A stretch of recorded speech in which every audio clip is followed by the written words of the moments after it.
మనసుతో కూడిన చెవి, కన్ను, నాలిక, ముక్కు, స్పర్శ శక్తిని పొందుతుంది. వాటి ద్వారా శబ్దం మొదలైన విషయాలను అనుభవిస్తుంది. జీవాత్మ పాత శరీరాన్ని వదిలిపెట్టి కొత్త శరీరంలోకి ప్రవేశించినప్పుడు, సుఖాలను అనుభవించినప్పుడు తెలివి తక్కువ వాళ్ళు తెలుసుకోలేరు. కానీ జ్ఞానులు తమ జ్ఞానం అనే కళ్ళ ద్వారా వాటన్నింటినీ బాగా తెలుసుకోగలరు. దైవ సాధనలో నిమగ్నమై ఆత్మను తెలుసుకోవడానికి ప్రయత్నం చేసే యోగులు వీటన్నింటినీ తెలుసుకోగలరు. కానీ అంతఃకరణ శుద్ధి లేని అజ్ఞానులు ఎంత ప్రయత్నించినా ఈ ఆత్మను తెలుసుకోలేరు.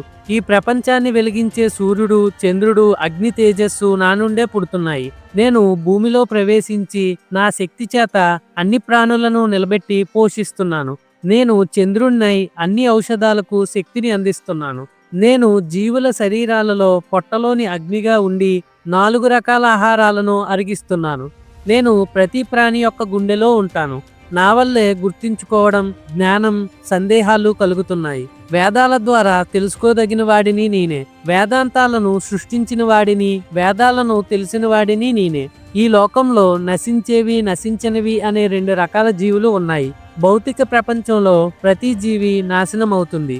ఆధ్యాత్మిక ప్రపంచంలో ప్రతి జీవి నాశనం లేనివాడు. ఈ ఇద్దరి కంటే గొప్ప పురుషుడు మరొకడున్నాడు. అతడే 3 లోకాలలోనూ ప్రవేశించి పోషిస్తున్న పరమేశ్వరుడు. ఎందుకంటే నశించేవి, నశించిన వాటి కంటే నేను గొప్పవాడిని.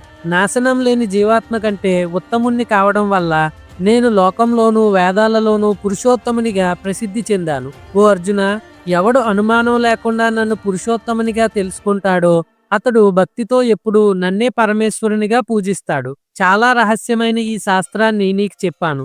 దీనిని తెలుసుకున్న తెలివైన వాడు జ్ఞాని అయి తన జీవితాన్ని సార్థకం చేసుకోగలడు. ఈ విధంగా శ్రీమద్ భగవద్గీతలోని 15వ అధ్యాయమైన పురుషోత్తమ ప్రాప్తి యోగం ముగిసింది. కంటెంట్ నచ్చినట్టయితే లైక్, షేర్ అండ్ కామెంట్ చేయండి. ఇప్పటి వరకు మన ఛానల్ని సబ్స్క్రైబ్ చేసుకోకపోతే తప్పకుండా సబ్స్క్రైబ్ చేసుకోండి. రేపు మరో అధ్యాయంతో మళ్ళీ కలుద్దాం. Stay tuned.